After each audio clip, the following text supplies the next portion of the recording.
right, it is Thursday. Excuse me. Thursday, January 19th, 2023. Almost said 2013. That's how fast the years go now. Today, apparently, supposedly, is National Popcorn Day. Now, I don't know who decides this stuff, but it seems like I thought we just had Popcorn Day, like last year sometime at the end of the year. I don't know. Is time flying that fast? Why is this? My brake light just beeped and it's blinking. Brake, brake, brake. But the emergency brake has been disconnected in this thing for years. So I'm not sure exactly what that means. Just have to disable that little light or sensor. Don't want it beeping. If it's flashing, I guess that's okay. It's kind of annoying, but I think the brakes are fine. I don't even think that's what it indicates. I think it indicates the emergency brake, you know, the old school that you pull up and it's not pulled up. So not really sure what's going on with that. One more thing, you know, when you've got a Litecoin Lambo like this, I mean a DigiByte like this, you might have some periodic issues, you know, over 300,000 miles on it, 23 years old, little flaky things happen, little funky things happen, but that's just the way it is.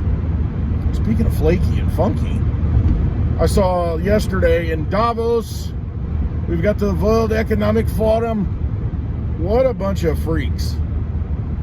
Al Gore freaking out, yelling and screaming like a psychopath that the planet's burning. Oh, everything, oceans are boiling, the sky is falling. Meanwhile, we all fly over in our private jets for the meeting in Davos. I mean, come on. Can it be any more of a fraud? The encouraging thing I see is that they're almost in panic mode where they want to ramp things down. That's the encouraging thing. The discouraging thing is they're going to try and influence world leaders to lock things down and ramp things up. But what I did notice, there were a couple of incidents where, I don't know what his name is, don't know what the guy's first name is, the CEO of Pfizer. And I think it's called Rebel News. He's walking down the street, just so, little background. The World Economic Forum, you know, they're really a think tank, a conference. They invite a bunch of people to meetings and party and, you know, behind the scenes make deals and try and influence politicians and people in power and probably compromise them, getting them over there, you know, and getting them in compromising positions and recording it and taping it, you know, taking pictures. But anyway, they keep pushing this narrative that, oh, it's climate change. We need to save the planet. By 2070, it's all over. See, they've been saying this what they do is they push out the timeline to where everything's going to implode past your lifetime so that they're kind of unaccountable. And so they play the same game on the next generation. It's just something different every time. So, yeah, acid rain. Anybody remember that from, you know, when I was growing up? Acid rain's going to kill us all. Acid rain. Still kicking, still breathing. I haven't, knock on wood, died suddenly. But I remember acid rain. But it's always something else. It's always another narrative, and they push it out into the future to where, you know, you're not going to be around to hold them accountable. And so if history doesn't hold them accountable, then nobody does. So they're living in the now. They're trying to influence you, to scare you, to fear you into doing something right now. What I saw yesterday, though, I almost feel like we're turning a corner because I see the illusion coming down. See, anyway, I get it. I get the whole big picture. But something just kind of hit yesterday. So you've got the CEO of Pfizer walking down the street and these Rebel News reporters, you know, just reporters, independent reporters, crowd-funded, people just funding them. And they flew over to Davos and they walked down the street with the CEO of Pfizer, and he's got a few people with him, his little entourage, but he's asking him the question, so when did you know that that your prick was not effective in stopping the spread? No answer.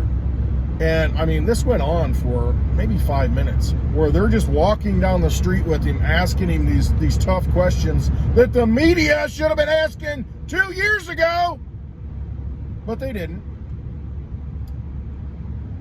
These multi-million-dollar fake face newscasters that read teleprompters. Can't even ask a question, a simple question. Hey, is your prick effective? Has it been? What are the trials saying? What are the tests saying? Yeah, and he went down. He says, well, first you say it's 100%, then 90%, then 80%. What do you have to say for yourself? Do you feel bad about committing crimes against humanity?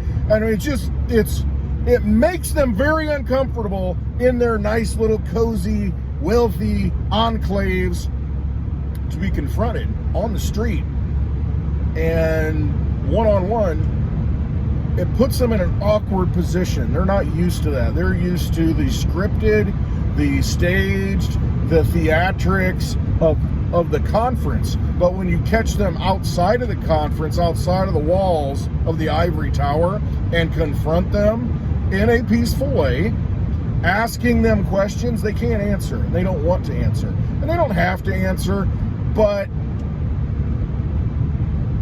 they should answer. If there's truth there, shouldn't they answer to the truth? See, the thing is, this is all being peeled back and exposed, and these people need to be made uncomfortable. They need to have the tough questions asked, and kudos to the reporters that did that. I like seeing that because it really humanizes things. It puts them on the same level as us. Hey, you're on the street with us. You need to answer for your crimes. Were you complicit? What did you know? When did you know it? Did you cover it up? Did you cover up findings? And then there was another one, Klaus Schwab, the World Economic Forum leader, Klaus Schwab. Call him Klaus Cotton Schwab. He was there on the street yesterday with a few of his people, his little entourage, walking to his car. And this sounded like an Asian accent, voice. She was asking him a question, kind of in broken English, and asked, can you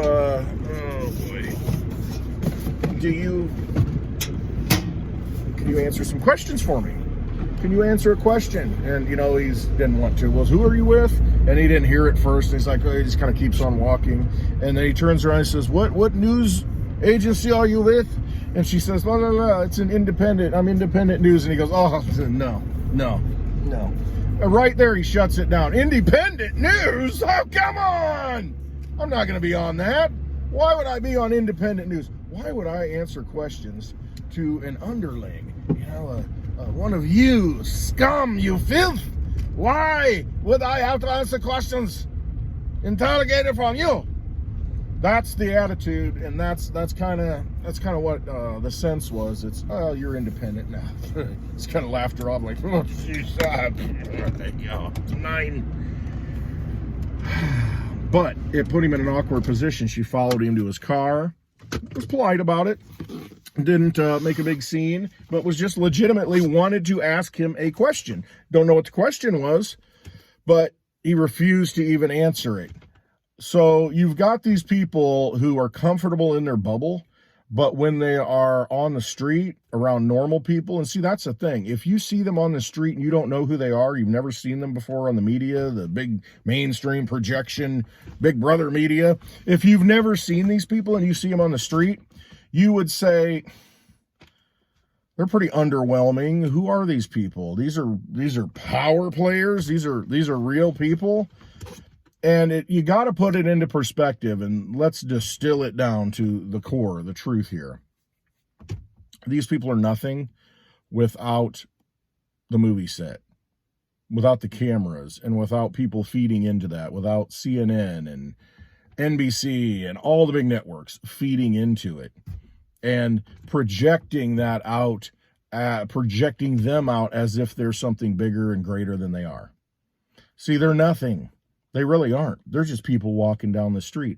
They just happen to convince enough people, Bernie Madoff enough people to buy into their idea and throw big parties so that they want to come to Davos and make it seem like, it's really something important. Make it see it's the World Economic Forum.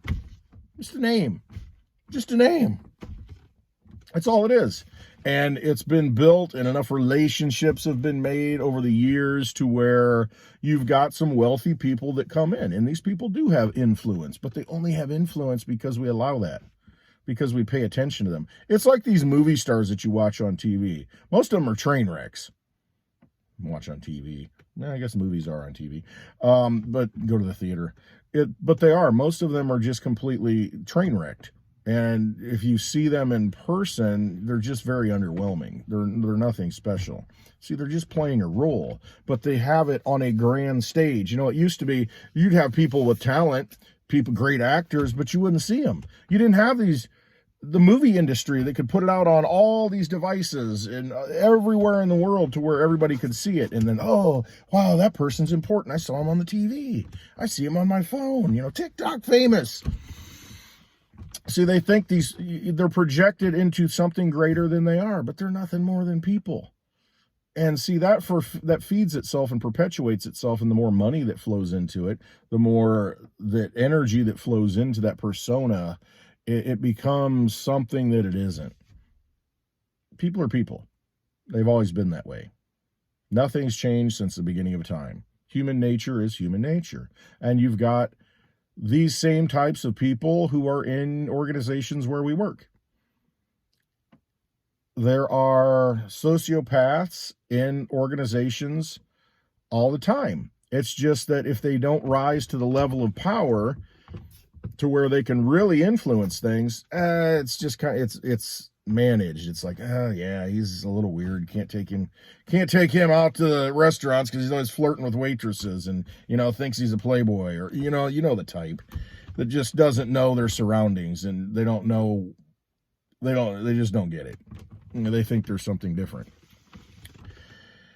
And the other rules don't apply to them. And see, when you allow people like that to climb the ladder, to have a greater stage, let's just say, if they have a greater audience, a greater stage, that's when they do damage.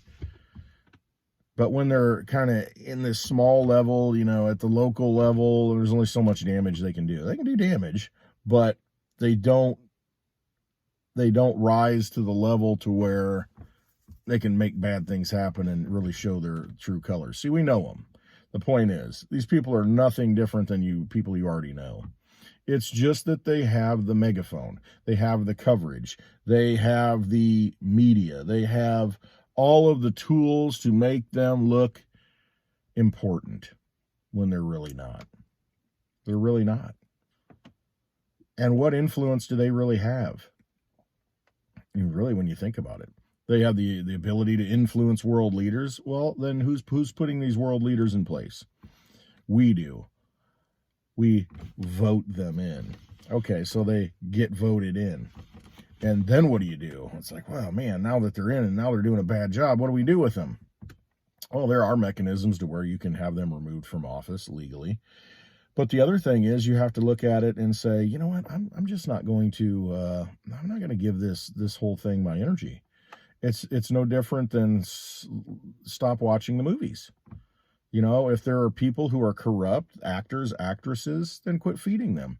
If you're sick of professional athletics and, you know, behavior that some of these players engage in, and you think, well, they shouldn't be able to get away with that, then why are you buying their jerseys?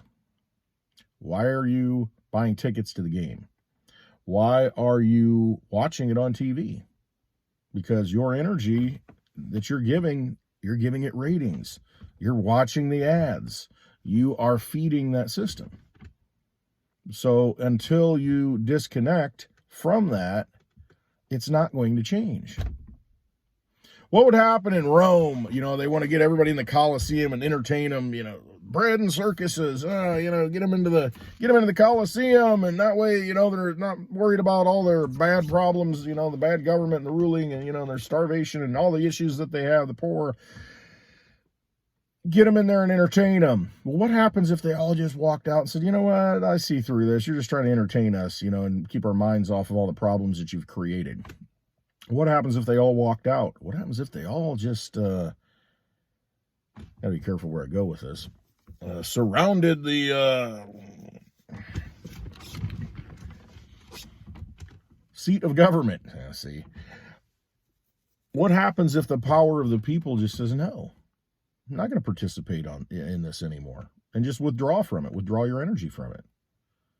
I mean, these people that we hold up as important and they know what they're doing, they don't know what they're doing.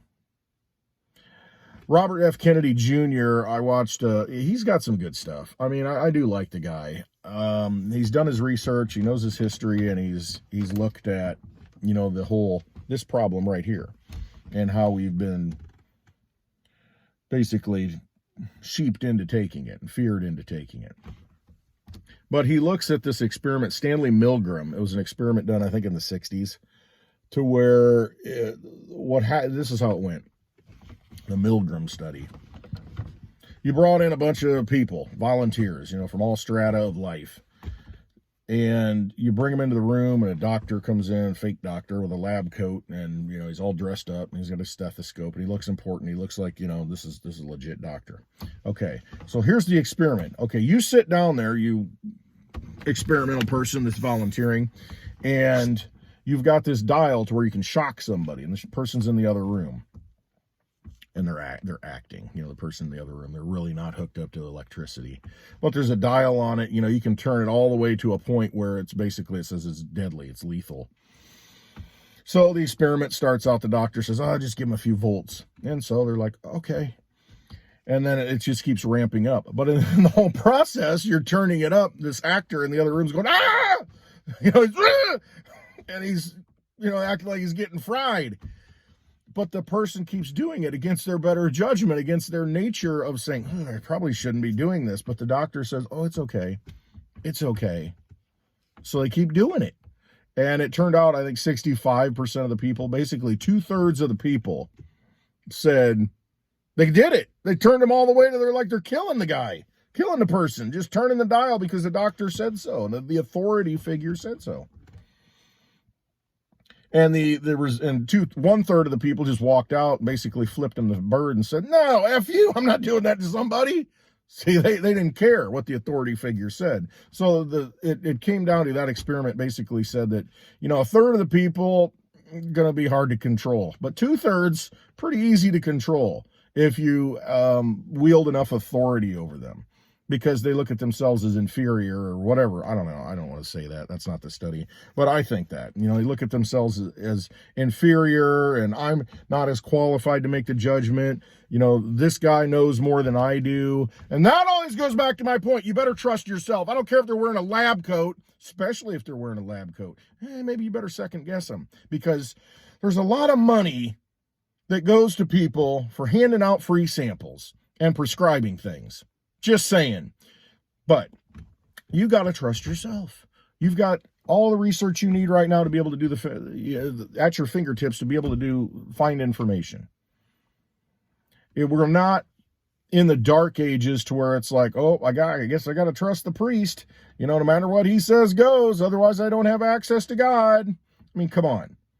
You got a direct link. Start using it. Get back to the experiment, though. It tells me something else. In RFK, Robert F. Kennedy Jr.'s eyes, he commented and he said that the encouraging thing was 1/3 of the people said no.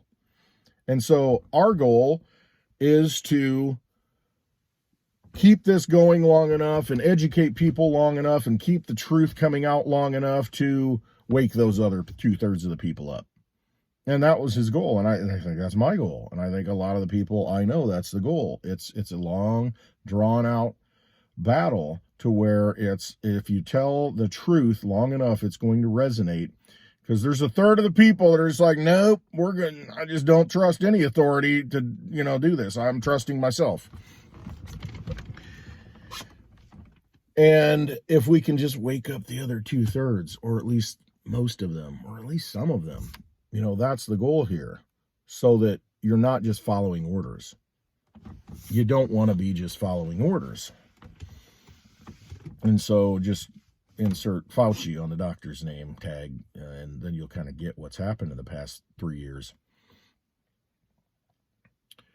The other lesson I think to be learned from that study is that it's easier to hurt another human being if you don't have direct contact with them. I would think that the results of the study would be different if that person were sitting face to face in front of you and you had to turn the dial and watch them writhe in pain. I think you would eliminate quite a few people, and then you would really boil it down to who are the real psychopaths, because there are some out there and they wouldn't care. They just do it. Oh, it's for his own good. Continue to do it. Continue. Turn the dial. It's for his own good. You're healing him. You're helping him. You know. But I think that would change. So that gets me thinking about, okay, these elitists that want to rule the world, how are they going to do it if they can't control the military forces? Well, you look at how military has changed. It's no longer this hand-to-hand combat where you have to look somebody in the eye and stab them with a bayonet and watch the life fall out of them.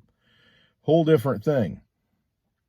You know, and then it's escalated with technology to where you can have, you know, an 18-year-old sitting in a trailer in the desert, flying a drone and blowing up people, you know, half of a world away.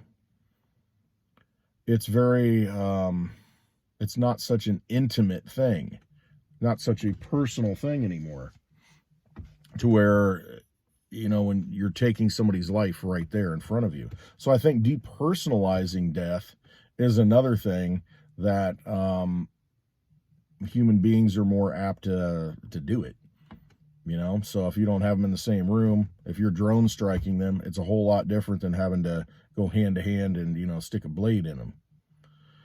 So that's the other thing, the other takeaway from the study. All right, I'm like 20 minutes into this, but I guess the whole goal of this is that people are people no matter what, and sometimes they do things they shouldn't do, and I'm sure they regret it. But you can't put your faith in those people just because they have a title, just because they're on the television, just because it looks like they have credentials. Ultimately, it comes down to you have to trust yourself. You have to know that they're no better than you are. They shouldn't be telling you how to live. You should be making decisions for yourself, for the benefit of yourself, and for the benefit of your family. You don't need these people telling you what to do. You just don't. They control the money. They control the media. They control the military. They control all facets of life. They want everything centralized. Start thinking about how to decentralize. Start thinking about how to decentralize with your money. Litecoin, gold, silver, DigiByte, Bitcoin. Start thinking about how you can decentralize energy. How can I produce my own energy? How can I produce my own food? At least mitigate when they shut things off and break supply chains. At least mitigate that to where you can survive on your own and have things that you need. Because you can't trust them. You just can't. Just because they're on the television doesn't make them any more knowledgeable about how your life should be led. I think you all know that. But yesterday was a good example of just, you know, these are just dudes walking down the street that can be very uncomfortable in their lives when they're not inside their protected bubbles. That's the only thing that makes them. They're inside of a protective bubble to where they seem important. You know what? Don't make them important. World Economic Forum is nothing if you don't give it any power or energy. Ignore it. Expose it, and don't follow what they do. Expose the people that are carrying out the ideas of that forum. See, they have no control over anything. They just have influence and deception and fear. That's all they can use, because they know they need to get us to go along, just like they did the last 3 years. They need to get us to go along with it. It's like a vampire. They need us to go along with the idea of it. Let them in the house over the threshold.